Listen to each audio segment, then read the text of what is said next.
ఈ రోజు చాలా చల్లగా ఇంట్లోనే కూర్చొని ఫ్రెష్ లెమన్ సోడా ఎలా చేయాలో చూసేద్దాం రండి. అందుకోసం అనేసి సోడా, నిమ్మకాయ, పుదీనా, అలాగే పచ్చిమిరకాయ, ఉప్పు, చక్కెర అయితే తీసుకున్నాము.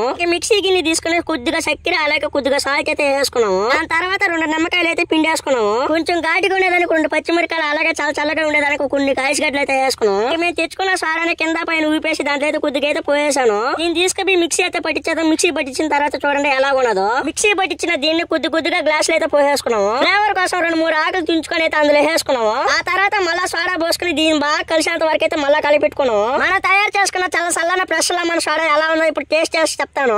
మీరు ఎవరైనా సరే ఈ విధంగా ఎప్పుడైనా ట్రై చేసి ఉంటే ఒక్కసారి తప్పకుండా అయితే కామెంట్ చేయండి. ఇంకా ఈ చల్లన ఫ్రెష్ లెమన్ సోడా ఎత్తుకొని తాగుతాంటే టేస్ట్ ముట్టుకు నా సావరంగా ఏ లెవెల్ అయితే ఉన్నది. దాని తర్వాత మా ఫ్రెండ్ సాంగ్ కూడా తాగి నేను ఎప్పుడు ఈ విధంగా తాగలో చాలా బాగున్నది అని చెప్పాడు. సాంగ్ చూడండి మిక్సీకి వేసుకోకుండా నేను స్పెషల్గా చేసుకుని తాగుతానని చెప్పాడు. నేను తాగిన తర్వాత మాది తాగి మీదే బాగున్నదని చెప్పాడు. అలాగే ఈ వీడియో కానీ మీకు నచ్చినట్లయితే మన ఛానల్ సబ్స్క్రైబ్ చేసుకుని సాములు. అలాగే బాయ్ సాములు, బాయ్.